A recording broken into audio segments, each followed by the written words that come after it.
जरूरी नहीं पर मूवी को लाइक या डिसलाइक कर दिया करें। मूवी का नाम है लास्ट सेंटिनल। तो कहानी के शुरू में हमें बताया जाता है कि इंसानों ने अपनी जिंदगी में बहुत सी गलतियाँ की, जिससे उन्हें बहुत सी मुसीबतों का सामना करना पड़ा और इसी वजह से समुद्री तूफान आए। आधी से भी ज्यादा दुनिया डूब गई, बची तो सिर्फ थोड़ी सी जमीन और उसी की हिफाजत के लिए एक चौकी बनाई गई, जो कि जमीनों की हिफाजत के लिए बनाई गई थी। समंदर के बीचों बीच वही चौकी दिखाई जाती है। उसे सेंटिनल का नाम भी दिया गया था। ये साल था 2063 का। जमीन का नक्शा पूरी तरह बदल चुका था। यहाँ पर 4 सिपाही पहरा दिया करते थे, मगर इनकी ड्यूटी 2 साल तक की थी। अब 2 साल तो हो चुके थे, मगर इन्हें लेने यहाँ पर अभी तक कोई भी नहीं आया था। हम देखते हैं कि ये लोग तूफानी रात में मछलियाँ पकड़ रहे थे। तभी इनका कैप्टन ये देखता है कि एक तूफानी लहर इनकी सेंटिनल से टकराने वाली है, इसीलिए वो अपनी टीम को अंदर जाने का कहता है। अब ये जो मछलियाँ पकड़ रहे थे वो भी दोबारा से पानी में गिर गई थी। एक साथी जिसका नाम बेंस था, वो एक पाइप को ठीक करने जाता है, जिससे चौकी में पानी आ रहा था। इससे पहले पानी और बढ़ता, इसने पाइप को ठीक कर दिया था। दरअसल इस चौकी को ऐसे बनाया गया था कि ऊंची लहर से भी इसका कोई नुकसान ना हो। ये पानी की लहरों के साथ ही अपने आप को एडजस्ट कर लेती थी। अब सुबह हो गई थी। यहीं पर इनका एक और साथी सेलिवियन बहुत दुखी था कि वो लोग उस तूफान की वजह से मछलियाँ नहीं पकड़ पाए, क्योंकि मछलियाँ पकड़ने का मौका इन्हें महीने में सिर्फ एक बार ही मिलता था। बेंस जो कि सेलिवियन पर बहुत नाराज था, वो कहता है कि तुम्हारा काम हमें अच्छे खाने खिलाने का है और तुमने कल रात मछलियाँ क्यों नहीं पकड़ी। मेरा काम इस सेंटिनल की हर चीज को अच्छे से रिपेयर करने का है, जो मैं करता हूँ और मैं अपनी ड्यूटी अच्छे से निभा रहा हूँ। यहीं पर कैप्टन सबको चुप होने का कहते हैं। दरअसल ये लोग अब अपने घर जाना चाहते थे। ये यहाँ पर रहकर तंग आ गए थे।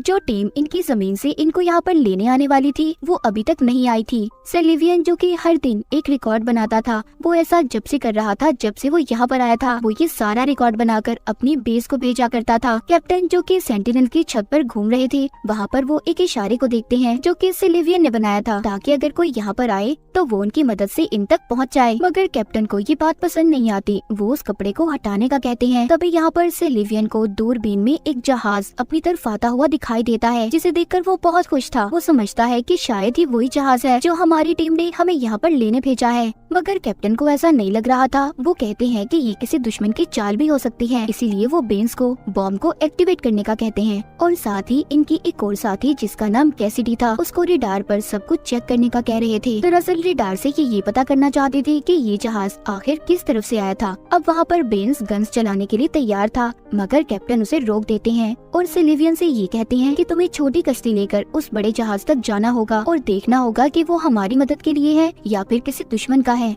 सेलिवियन जो कि डरा हुआ था, वो जाना तो नहीं चाहता था, मगर फिर भी वो कैप्टन की बात मानकर जाने के लिए तैयार था। इसीलिए अब वो कश्ती लेकर उस जहाज पर चला जाता है। कैप्टन उससे बार बार राब्ता करने की कोशिश कर रहे थे, मगर वो अपने सिस्टम को बंद कर देता है, क्योंकि उसे शक था कि अगर जहाज में कोई हुआ तो वो उसे सुनकर पकड़ लेगा। उधर कैप्टन को ये लग रहा था कि सेलिवियन को दुश्मन ने मार दिया, इसीलिए वो कंट्रोल रूम में जाते ही बॉम्ब को कैसिडी को एक्टिवेट करने का कहते हैं। बॉम्ब को एक्टिवेट करने के लिए 2 चाबियों की जरूरत थी। वो ये सब कुछ करने से डर रही थी, मगर ये इनका फाइनल ऑर्डर था। उधर सेलिवियन जो कि उस जहाज की छानबीन कर रहा था, उसे वहाँ पर कोई भी नहीं मिलता, ना जिंदा इंसान और ना ही मुर्दा। वो ये सब देखकर मायूस हो गया था कि अब भी इनकी टीम में से इन्हें यहाँ पर लेने कोई नहीं आया। वो कभी भी अपने घर नहीं जा सकते। वो ये सोचकर वहीं पर बैठ जाता है, मगर इसी चक्कर में वो ये भूल गया था कि उसने कैप्टन को भी इस बारे में बताना था कि जहाज में कोई नहीं है। इसीलिए अब वो जल्दी से अपने रेडियो को ऑन करता है और कैप्टन को बताता है कि यहाँ पर कोई नहीं है। तभी जल्दी से वो बॉम्ब को चलाने से रोक देते हैं और अब उसकी दोनों चाबियों को कैप्टन ने अपने पास रख लिया था। वो कैसिडी से कहते हैं कि तुम जल्दी फैसला नहीं ले सकती, इसीलिए तुम्हें इन चाबियों की जरूरत नहीं है।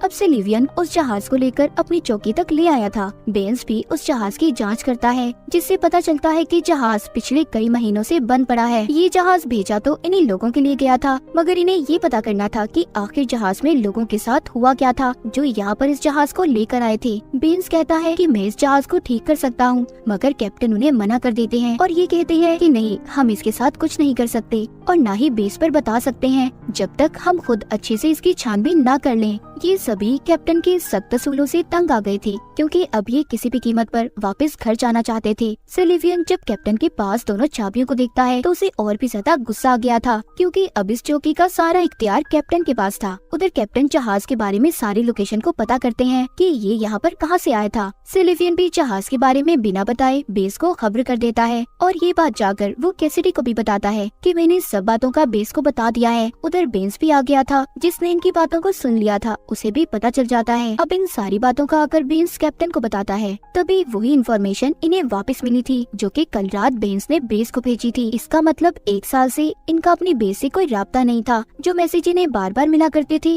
वो इन्हीं के भेजे हुए मैसेज थे। इन सब बातों के बारे में जानकर अब ये और ज्यादा मायूस हो गए थे। इनके पास अब कोई उम्मीद नहीं बची थी कि ये लोग वापस से अपने घर जा सकेंगे या नहीं। उसी रात बेंस छुपते हुए उस जहाज के अंदर जाकर इंजन को चेक करता है कि वो ठीक हो सकता है या नहीं। जब वो चेक करके वापस आता है तो सिलिवियन उसे देख लेता है और उससे पूछता है। बेंस जो कि उसे बताना तो नहीं चाहता था मगर फिर भी वो बता देता है कि हाँ, मैं जहाज के इंजन को देखने गया था कि मैं उसे ठीक कर सकता हूँ या नहीं, तभी हम घर वापस जा सकते हैं, वरना कैप्टन हमें कभी भी वापस नहीं जाने देगा। अब ये बात जाकर सिलिवियन कैसिडी को बताता है। उसे भी ये बात अच्छी लगती है। वो कहता है ऐसा करके हम शायद यहाँ से निकल सकते हैं, मैं और बर्दाश्त नहीं कर सकता। वो इस बात को भी जानते थे कि कैप्टन कभी भी इन्हें इस बात की इजाजत नहीं देगा, इसलिए ये दोनों बिना बताए जहाज को ठीक करने चले गए थे। अब जब ये वापस आते हैं तो इन्हें कैप्टन ने देख लिया था। कैप्टन जब उन दोनों को देखते हैं तो ये कहते हैं नहीं, हम इसे ठीक नहीं करेंगे बल्कि इसके एक एक पुर्जे को खोलकर अपनी चौकी तक लेकर आएंगे। ये बात सुनकर सिलिवियन को बहुत गुस्सा आता है। वो कहता है बस बहुत हुआ, हमने अपनी ड्यूटी से ज्यादा अपने फर्ज को निभाया है, अब हम और ज्यादा बर्दाश्त नहीं कर सकते, हमें अपने घर वापस जाना है। कैप्टन कहता है नहीं, तुम यहाँ से नहीं जा सकते, ये मेरा हुक्म है। वो उन्हें गन निकालकर यहीं पर रुकने का कहता है।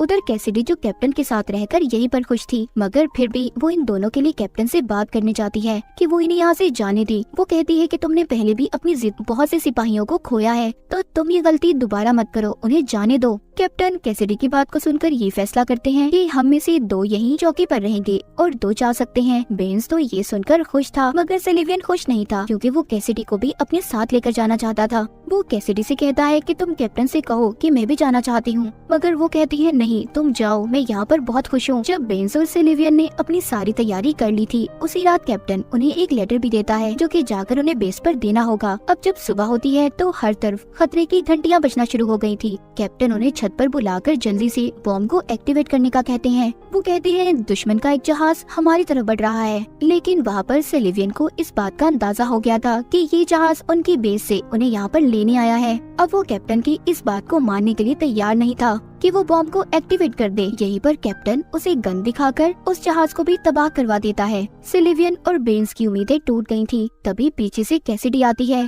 जिसने कैप्टन के सर पर कुछ मारकर उसे बेहोश कर दिया था। ये तीनों अब उसे एक कमरे में बंद कर देते हैं। सिलिवियन कैसिडी से पूछता है कि तुमने मेरा साथ क्यों नहीं दिया। वो कहती है अगर मैं तुम्हारा साथ देती तो तुम्हें कैप्टन कभी भी न जाने देता। बेंस कहता है हमें उसे मार देना चाहिए मगर सिलिवियन सबको ऐसा करने से रोक रहा था।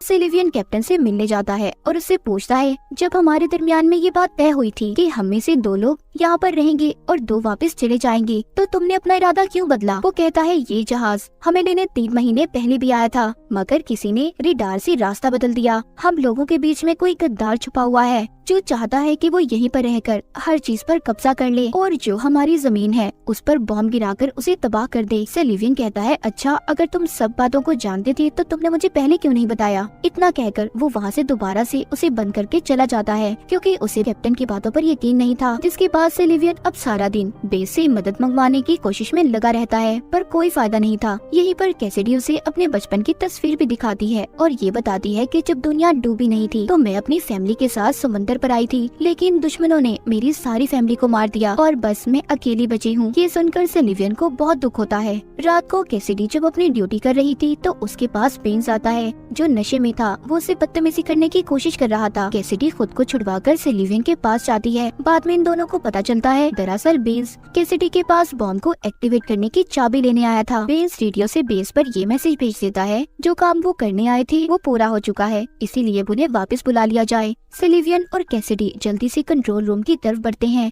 सिलिवियन कहता है रुक जाओ बेंस, तुम ऐसे बॉम्ब को नहीं चला सकते और ऐसे किसी मासूम की जान नहीं ले सकते। ये बात सुनकर बेंस रुक गया था। वो रोने लगता है क्योंकि उसे वापस जाने का कोई रास्ता नजर नहीं आ रहा था। जिसके बाद ये कैप्टन को देखते हैं जिसके कमरे की खिड़की खुली हुई थी। इन्हें देखकर ऐसा लगता है कि शायद उसने समंदर में कूदकर अपनी जान दे दी। कुछ दिन के बाद इन्हें समंदर के बीचों बीच कुछ मलबा नजर आता है जिसे कैसिडी और सिलिवियन वहाँ से लेने जाते हैं ताकि वो उधर जाकर अपनी जरूरत जरूरत का कुछ सामान ले आए। ये जब यहाँ पर मछलियाँ पकड़ रही थी तो सिल्वियन के जाल में कैप्टन की लाश आ गई थी, जिसके सर पर चोट का निशान था। उसे देखकर ऐसा लग रहा था कि जैसे उसे किसी ने मारकर समंदर में फेंक दिया हो। अब जब ये वापस आते हैं तो सिल्वियन को बेन्स पर शक हो रहा था, इसीलिए जब कैसिडी दोबारा से बेन्स के साथ समंदर में जाने वाली थी तो वो कैसिडी को एक गन देता है ताकि वो अपना ख्याल रख सके। उनके जाने के बाद वो कंट्रोल रूम में जाकर सारी फाइल्स को चेक करने लगता है, जिससे उसे बेन्स की फाइल से ये पता चलता है कि वो दिमागी तौर पर बीमार था, मगर वो एक अच्छा इंजीनियर था, इसीलिए उसे यहाँ काम पर रखा गया। सिल्वियन को कैप्टन की सभी बातें सच नजर आ रही थी। उधर हम कैसिडी और बेन्स को देखते हैं, जो दोनों एक दूसरे को देख रहे थे, और यहाँ पर हमें पता चलता है कि कैसिडी ही वो जासूस थी जिसने 3 महीने पहले आए जहाज में लोगों को गन से मारा था। वो बेन्स को भी मार देती है और रोते हुए अब सिल्वियन के पास आ गई थी। चौकी पर सिर्फ 2 ही लोग बचे थे। अब वो अगले दिन कैसिडी के पास जाकर बॉम्ब को एक्टिवेट करने का कहता है, ये कहकर कि उनके दरमियान में एक दुश्मन है। कैसिडी समझ गई थी कि सिल्वियन को उसकी सच्चाई पता चल गई है, जिस पर वो ये कहती है, हाँ ये सब कुछ मैंने किया है, पर अपने लोगों की जान बचाने के लिए। हम चाहते थे कि हम इस चौकी पर कब्जा कर लें। सिल्वियन अब उसकी कोई बात नहीं सुनता और बॉम्ब को एक्टिवेट कर देता है। तभी कंप्यूटर स्क्रीन पर ये आता है कि आप इस बॉम्ब को एक्टिवेट नहीं कर सकते। दरअसल इस कंप्यूटर का सिस्टम बेन्स ने बदल दिया था, क्योंकि वो नहीं चाहता था कि कोई भी एक इंसान इस चौकी पर कब्जा करके दूसरी दुनिया को तबाह कर दे। कहानी के आखिर में हमें दिखाया जाता है कि सिल्वियन और कैसिडी के दरमियान में सौदा हुआ था। वो दोनों यहीं पर रहकर इस चौकी की हिफाजत करेंगे और कोई भी किसी की भी दुनिया को नुकसान नहीं पहुंचाएगा। और इसी के साथ ये कहानी यहीं पर खत्म हो जाती है।